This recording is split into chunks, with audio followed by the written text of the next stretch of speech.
I got really sick and I ended up in the hospital. Oh, yeah. And so Annabelle was 2 and Emmeline was 4. Really didn't leave my children that much. And that weekend I tried to get in touch with their dad, couldn't. So literally Monday morning, I'm like dropping them off and I'm sick, go straight to the hospital and they admit me. And so literally there was one mom that I'd met in MOPS. Yeah. You guys talk about MOPS. Yeah. And she was in the class with Emmeline, her daughter. And so I'm like, hey, would you mind? And she was like, sure, no problem. Yeah. And then they're like, oh, the lady in the cafeteria, she loves your daughter. Like, she'll take her home. And I'm thinking, okay, all right, that's great. Yeah. But it's a Christian school and Sure. it's affiliated with the church. I know this lady goes to church, but, I'm kind of like, okay. So anyways, I'm in the hospital and my dad calls from North Carolina and I'm like, oh, I just talked to Taylor's mom, but can you please call the Cook's home? Yeah. And, and I had strep throat on top of it, it was just all this. So Right. he's You had like, a lot going yeah. on. Yeah. Well, anyways, to make a long story short, but this just shows you a true thing of God, is when my parents were in college, they both went to Piedmont Bible College and they were both music majors.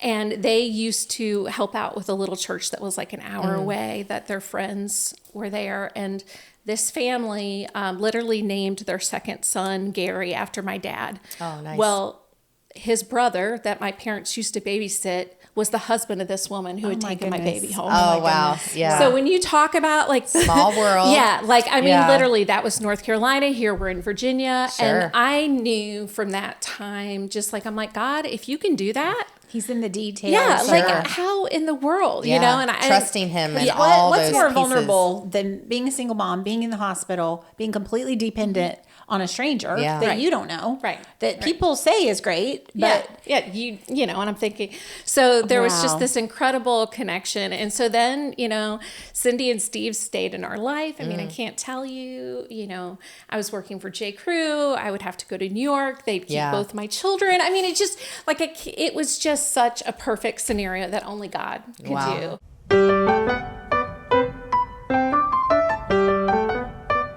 Welcome to the Well Grounded Podcast. Hi, Leigh Ann. Hi, Diane. We are so excited to welcome you back to our episode from our season 3, which is All Things Good. And we are just so excited to just really launch into all these ideas that we have come up with. We had a retreat a little bit ago and we just sat and just thought about what we could be sharing with our listeners, and Romans 8:28 just became very apparent that is where the Lord was leading us. Yes, there's so much that we see, and we really want to celebrate the good. I think both of us kind of lean into that a little bit, like let's hang on to good things. Yeah. But we also just want to make sure that our good is the same as God's good. Yes. And that we're honoring Him in the way that we're doing that. So this season is about things that we think are fun, good. Yeah. We're also talking about God's definition of good, and we are inviting some guests and some friends. Yes, and we have a guest today, and we're excited to introduce you to her. But before we do that, we're going to have our latte moment. Season 3 still has lattes, you guys. Latte it's gonna moment. Be good. And this one, I kind of went overboard and a little crazy on this. This is next level. So if you are listening to us on Spotify or Apple Podcasts. You really need to go and check out YouTube because this drink is quite interesting. It is a strawberry mocha smoothie. We are right in the end of June, so we are in the heat of the summer, and we just thought something refreshing and cold. So it kind of looks, it's a little melty like right now. Frappuccino-y, it's frozen. Yes, and it started out, and your drink has a little bit more of it. It has the pink and the coffee, and so it really does have coffee in it. And you just mix this all up and you put it in a blender. And so it is a frozen drink. This is a multi-step thing. Yes, you did not hold back on us. No. You gave us the goods. I did. It is getting more hard to think about how to get new recipes and things. And so anytime anyone wants to give any ideas, please DM us and give us some ideas on different latte moments. Also, I appreciate it. The authenticity that it's the real thing instead of like the fake ones that you see where they don't melt. Ours are melting. These are real drinks. Yes. It's a lot of fun. So cheers, and we are excited to get started for today. I know today we're doing a session that we're calling Good But Hard. And we know that in those good times that God gives us, there's also some hard times as well. And just times that will honestly maybe challenge us. And we need to lean in to Jesus and know that he's going to help us in those times of need. We're not and alone. Our guest today is really special to us. She was actually a guest for the Sisterhood of Motherhood as well. And we just wanted to keep her involved in the podcast. And so she is a loyal listener. She's really excited. And we're going to welcome Melanie Jacob to the podcast. I'm so happy to be here. Like, it's so exciting. Glad you're here. We are so happy to have you here. And today I know we've asked you to come and talk about something that might not be the most easiest, but you have such a big heart that we know that you're going to share just amazing things with our listeners. So we just want to start things off and have you introduce yourself, kind of share with our listeners, your background and things, and why it's important for you to come today to us. Okay. All right. My name is Melanie Jacob, and I actually am a mom. I saved 3 girls because I acquired a bonus daughter a little over 6 years ago, which gave me a granddaughter and a grandson. So that has been quite exciting. And then I have 2 girls that I actually raised as a single mom. And one, Emmeline, lives in Lynchburg, Virginia, and Annabelle is finishing up at Embry-Riddle. So going to Portland for a big internship this summer. Yeah. So I'm kind of in this new stage of my life. If you want to say, okay, menopause, empty nest, just turned 55, you name it. You name it. 5 double nickels. Let's go. So, yes. Good. So I am there. I have lost, part of my story is that I've lost both of my parents, became a single mom, literally, Annabelle was just a little bit over a year and a half when I went through a divorce, and actually stayed single for 14 years. So quite an amazing story. I have so many examples of the way that God has just taken care of us, and then has even blessed me more now with a fantastic husband. But never thought that would happen. The goodness of God, for sure. Yeah, but I believe that there's so many things with just that God puts you through that we don't, I don't want to say that they're good, but God uses them for his good. And it really is part of the big picture. Right. And there's, I guess I'm just an example of that. And I think it's also important to say, okay, I'm on a different side now, but life still can be hard. Yeah. Do you know what I mean? And it doesn't suddenly become perfect. And, no. And I was like, oh, one day if I had a husband and I didn't have to do this and wasn't so busy, if I didn't have the whole financial burden, but you know what? It's still, it's life. Yeah. And so I think that that's just part of the testimony too, that like, sometimes I want to be like, oh, everything should be perfect. I should be so happy now because I have a lot of the things that I prayed for. Sure. But, you guys, it's part of the story. It is part of the story. Yes. Well, share a little bit about, that single mom journey, because like you said, that was a big part of your story, and your girls are amazing. They love you to death, and they just think you are just the sweetest person. And so I just kind of walk through how that is. Okay. Basically, we had a girl house. I think that's one of the biggest things. We had a girl home. We always had lots of girls staying with us. We were always a very open house, just lots of activities and lots of events. And so Emmeline went to college, and I decided I was going to move back to Florida. And it was one of those things, literally, my mother passed away when Annabelle was 3 weeks old. And then within the next year, I went into a divorce. So a lot of grief, but God continually took care of us. And then a couple of years later, my dad died. And that was even more challenging for me. Just because I think during that time, he really helped me. And, there was just a lot. But God continued to put people in the way. Like I can't even tell you, there's so many instances of just people that God put in my life that you wouldn't even believe. I think one of the most amazing ones, this was one of the very first stories, and when I knew God was going to take care of me, was I got really sick and I ended up in the hospital. Oh, yeah. And so Annabelle was 2 and Emmeline was 4. Really didn't leave my children that much. And that weekend I tried to get in touch with their dad, couldn't. So literally Monday morning, I'm like dropping them off and I'm sick, go straight to the hospital and they admit me. And so literally there was one mom that I'd met in MOPS. Yeah. You guys talk about MOPS. Yeah. And she was in the class with Emmeline, her daughter. And so like, I'm like, hey, would you mind? And she was like, sure, no problem.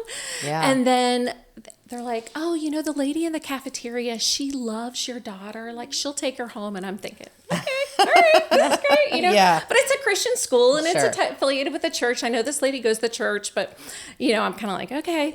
So anyways, I'm in the hospital and my dad calls from North Carolina and I'm like, oh, I just talked to Taylor's mom, but can you please call the Cook's home? Yeah. And, and I had strep throat on top of it, it was just all this. So he's You had like, a lot going yeah. on. Yeah. Well, anyways, to make a long story short, but this just shows you a true thing of God, is when my parents were in college, they both went to Piedmont Bible College and they were both music majors.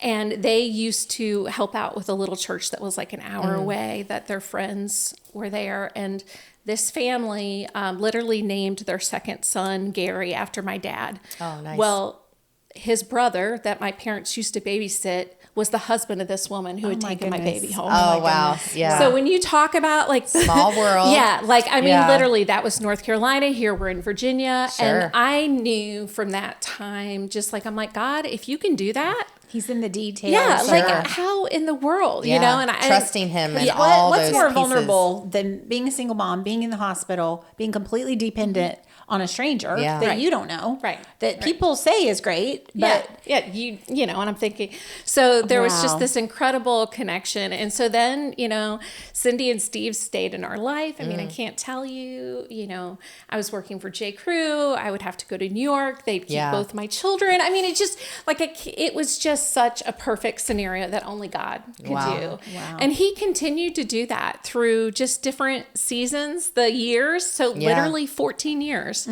And so I never really, the bulk didn't of move raising home. them, Yeah. the bulk of raising them was Yeah. And basically, we ended up in Farmville, Virginia, and we're part of a great church. And I just can't tell you like how important it is. Like Yeah, the the body, church community. Oh my gosh. Yeah. Yeah. Right.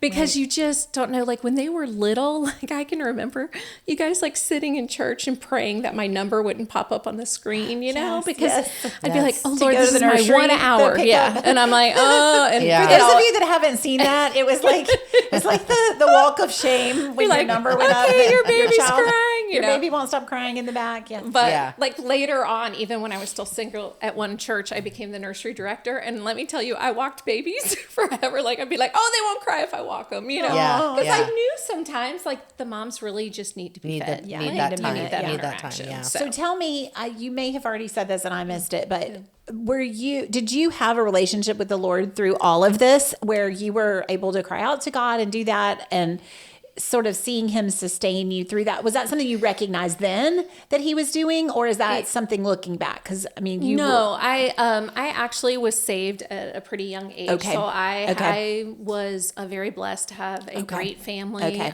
Parents grew up in the church. Okay.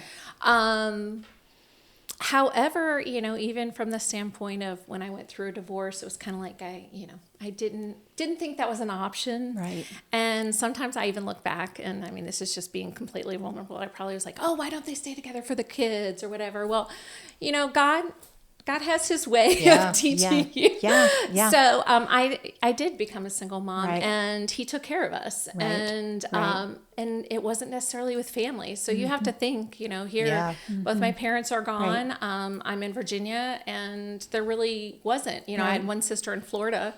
And my other one's in Australia. So, I mean, it just was, everybody was Right. everywhere. So, Yeah. Right. but anyways, kind kind of fast forward to Emmeline goes to college, and it was one of my hardest years, and Annabelle was not driving, and there was just so many things, and I kept like going, okay, Lord, what's the next step? Well, I always said I would never move back to Florida. I grew up in Florida. Yeah. Never say never to God. Okay. Never say never. Okay, never say never. Let's just not play that game with the Lord. Yeah. And I just remember like praying and being like, okay, Lord, if this happens and if this happened, well, I'm one of those crazy people. Like I'm always like, God, please give me the neon sign.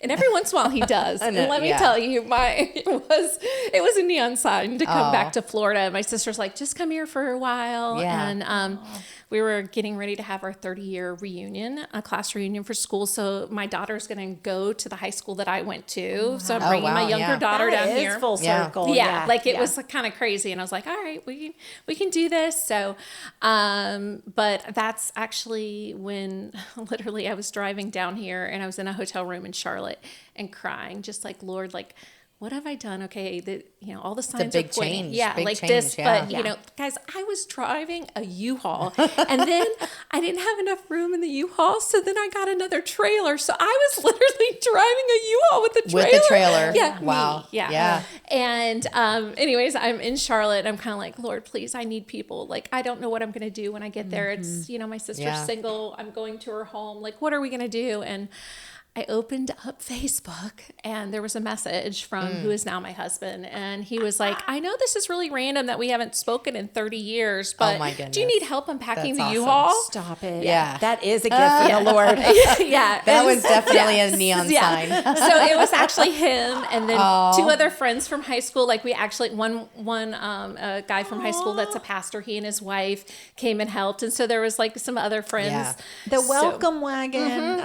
Yeah. So, needless to say, that kind of worked out. Wow. And after 14 years, 4.5 months later, I stood on the beach and got married. Everybody thought I was crazy, especially probably my daughter in college who was like, Mom, like, what? You just met this guy? Yeah. I'm like, So did you remember him from high school? yeah, we actually went to school from 5th grade on. Okay. Oh, wow. But we were not wasn't friends. a stranger. He was not a stranger. Well, not really, but he didn't talk. He's he a now quiet. talks, but he did not talk. I'm always like, what would have happened if you would have talked to me? He's like, what would have happened if you would have talked to me? But anyways, That's That's cute. funny. so I mean, it was actually fun when we got married to post it, and all our friends are like, wait, This is the most exciting high school reunion ever. Ever.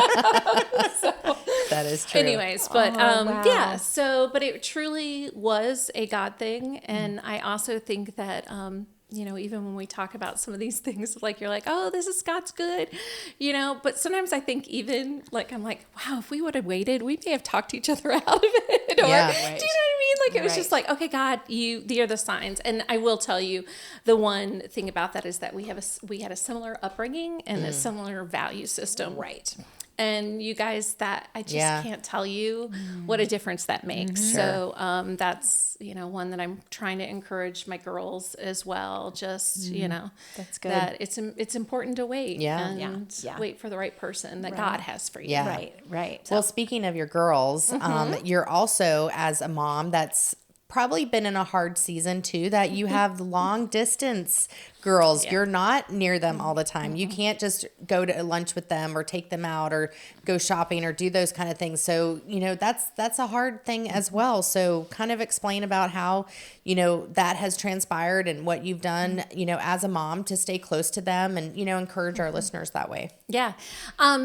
Guys, my first thing I'm going to say, it's hard. Yeah. It is hard. We were so close. And I think not only them becoming adults, but then me getting married and a little different dynamics. Right. I just got this book, and Diane has it too, but it's called Keeping Your Mouth Shut and Your Welcome Mat Out, and it's amazing. Adult children. Yes, Yeah, right, talking for your adult children. And it's We'll funny link it. because We'll link it. Oh yeah, it's huge. Like it's great, but really it's being intentional. And both of my girls, like their love language is quality time. So I always felt like I had to balance that before, and I have to balance it even more with the husband.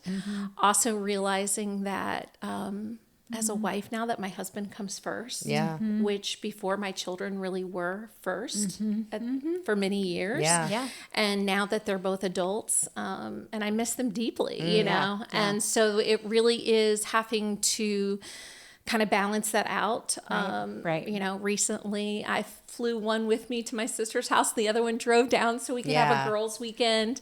You know, so really trying to do things like that. Being intentional, definitely working to try to do that. Yeah. And honestly, like even being a grandmother, you know, like we just went out, my bonus daughter is literally in Boise, Idaho. So we only get out there a couple, times a year, or they come down, and that's a challenge because, you know, I went up there just recently and we had so much fun, you know, like, I love like everything going on, and you know, and so I come back to my emptiness and I'm like, okay, Lord, what am I doing? You know, but literally realizing that I do need interaction. I do need friends. That's another piece of this, that literally like in my 50s, moving to a new town that I've never lived. And before, that's also something that was hard. Oh, yes. Completely. Because not only you got married in your hometown and things, and you had that where you met Travis, but then a few years later for his job, you guys moved to a totally new town to you as well. So yeah, that was a lot. And I think it was a struggle too, because I had a career. I'd always had a career. That was always first, you know, because I was providing for my children. So this was the first time that I left my job for his job. Now God gave me some other opportunities, and you know, fantastic, but it still was hard. And kind of going, all right, as an adult, it's harder to make friends. Sure. He did know people here, but I did not. Yeah. You know, and so just slowly but surely, as God like has put those people like in my life. I mean, actually, you know, both these ladies are that way. And she's very easy to love. For sure. Thank you. But you know, I think that there's just all of these pieces that, you know, we don't understand how they go together. And sometimes, you know, I'm just like, all right, God, you know, and I have a couple of my favorite verses. Oh, yeah. I actually wrote down a couple that I've kind of clung to. And one of them is Psalm 68:5, and that's talking about how you being the father to the fatherless. And I firmly was thinking about that when I wondered if that was that at the time a verse that you were standing on? Okay. Yeah. Okay. Yeah. Continued, and kind of just with even losing my parents and kind of feeling like an orphan, but as in just, it just clinging to it. And I was very close to my earthly father. So I think that actually made me cling to my heavenly father. And then another one is Matthew 6:26, which talks about the birds. And I'm always like, okay, if he can take care of them. And even I forget this. I remember one time. It's a good verse. I had kept the girls in Christian school. I thought, okay, I'm going to do this no matter what it takes, just because I wanted the help parenting. Because you have to remember, when you're working full time and you're not that many, you know, you've got church. But if you aren't, so I was like, okay, Lord, I really believe in Christian education, so I would like to do this. And I remember one time, like, I was struggling to pay the school bill, and I was like, I do not know how. And Emmeline, who's my oldest, my little strong-willed daughter, she was like, oh, Mom, God's going to take care of it. Like, he always takes care. Like, she was just like so matter of fact. I love that. I was That's like, amazing. You're like, the confidence is working here. And I was like, okay, she believes this more than I would. I'm like, yes, Emmeline, you're right. He is going to take care of us. But That's very special. But there are so many stories where he did, you know, that I've just like, you know, even down to getting a random phone call from the principal saying, your school bill was paid, you know? And I'm just like, it still brings tears to my eyes, because I'm like, Lord, you're the... There wasn't... and you that didn't was have that a plan B. You don't have a plan B. When God shows up in those situations, And it's Well, I think one of the other things that are remarkable for you is that you're not only noticing how God has been good and faithful in your life, but then you pay it forward. I mean, you totally take that time when you see a single mom or you see someone struggling, you're the first one to set out and encourage them and things. And so that's a real gift. It's a spiritual gift. So, you know, that's a blessing to a lot of people. Well, I'm very empathetic, which can be good and bad. Yeah. Not forgetting. I think it's the testimony, even coming here, and you could be like, that's not my season anymore. That's not my story now. That's in the past. But to be able to say, if it helps someone, if it helps them to hang on, and I feel like a lot of times that's an underlying message of what we're saying to young moms, or what we're saying to people that are just that season behind us is there's a payoff coming. Hang on, hang and on. like the mentorship and how important it is to have someone in front of you that you can look Right. to and someone behind you, not age-wise, Right. but Life. just what, Yes. and Life experience. I think of one time when I was in Virginia, I became the executive director of a pregnancy support center, and I was still single at that time, and it took a lot out of me. Yeah. But I knew that being on the other side, like I could tell moms, you can do this. Right. You Right. can do this. Right. God True. will You're take care of you. speaking out of- You are Yeah. faithful. He will do this Right. for Yeah. you. Right. And so I just think it's funny that then I am blessed. When I came home, I was like, oh, I'm going to find my sister a husband. There wasn't me. It was like, okay, I'm just going to You be were going to be Yeah. the matchmaker or something. Little did I know God had other plans. love that. And I am so blessed. But again, that's where, I think it's important. The best relationship you have is the one you have, Yeah. Right. And focusing on it and working on it, whether it's with your children, your spouse, even your friends, and being Yeah. intentional and being vulnerable. I think Right. that's another thing. Like sometimes, I have a few people in my life that are like what I would consider safe people. And like when you're really down and it's like, hey, I'm hurting, I'm in Right. pain. Yeah. Like I I call your those prayers. people your lifesavers. That image of a lifesaver that you toss out, off of a boat, Yes. and you kind of have to cling to that. And sometimes you need a friend in your life that is that lifesaver. And so there's definitely those people in your life. Yeah. Yeah. And it's important. That's good. That's Yeah. good. It's very Wow. good. And I know, and when we kind of discussed this idea and things, we were like, it's going to be hard to talk about something that's hard because a lot of times everybody wants to stay in that good bubble and, not have to think about it. But I think it's through your testimony, it's through your challenges and your life experiences that it shows the power of God's faithfulness. And that is not something that we should take lightly. And we really do need to kind of think about that and reflect on it. And I'm sure for you that as you've gone through those seasons of life that, are you kind of in a stage now where you can go back and say, wow, look at the hand of God there. Look at how he's done this and kind of reflect a little bit. Yeah, and I have to make sure I do that. Yeah. Right. I have to make sure that I'm doing that because I do have so much to be thankful for. And it's funny, one of my favorite verses, and this is the one that I've truly clung to, which is Joel 2:25, and it talks about, I will repay you for the years the locusts have eaten. And like just all the time, I just remember thinking, okay, he's gonna, everything that's been taken away from me. Oh, wow. And sometimes it feels like a lot. Yeah. But he has taken care of me. And even from the standpoint of going into menopause and empty nest and trying to manage with that, the long distance relationships, like God gave me a husband. I'm not doing this alone. Right. Yeah. Right. And Right. so I'm thankful for Yes. that. Yeah. Like, do you know what I mean? That's Like, wonderful. Oh yeah. Yeah. Oh yeah. You know, Absolutely. so- and that's the big message here is all of us are tempted to look at the temporary and the current and genuinely so. I mean, Yeah. rightfully so, that some people are drowning and are Right. completely like, if God doesn't rescue me, I don't have a backup plan for this. Like, I don't Yeah. know what we're going to do.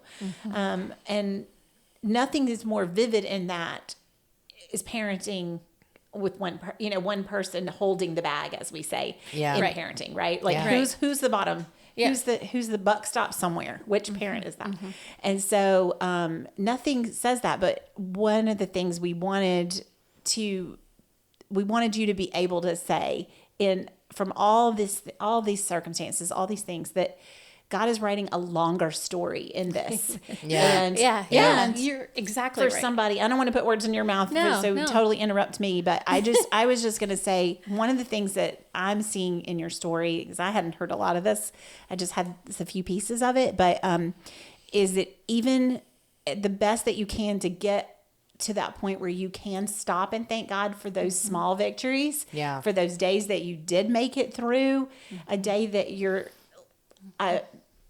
I just hated being vulnerable or needing someone to help me with my kids. Like, I hated that feeling. Like and I'm going to do this myself in my own strength. Yeah. The temptation that we all have, right? So Well, and I love to give gifts. That's kind of one of my, I love gifts, and I remember the first time when one of my sister's friend had just gone through the divorce, and she was like, I have a gift for you. And it was an envelope with money. And I'm like, no. And she was like, don't rob me of my blessing of giving. And I remember thinking, I never thought about it, because it's fun to give. To take isn't always fun. Right. Yeah, it's hard to receive. Yeah, it like humbling. Yeah, I mean, and so but it gave me. She was like, no, I'm blessed by giving, and so I think that's another piece of it, give and take at different seasons. Right.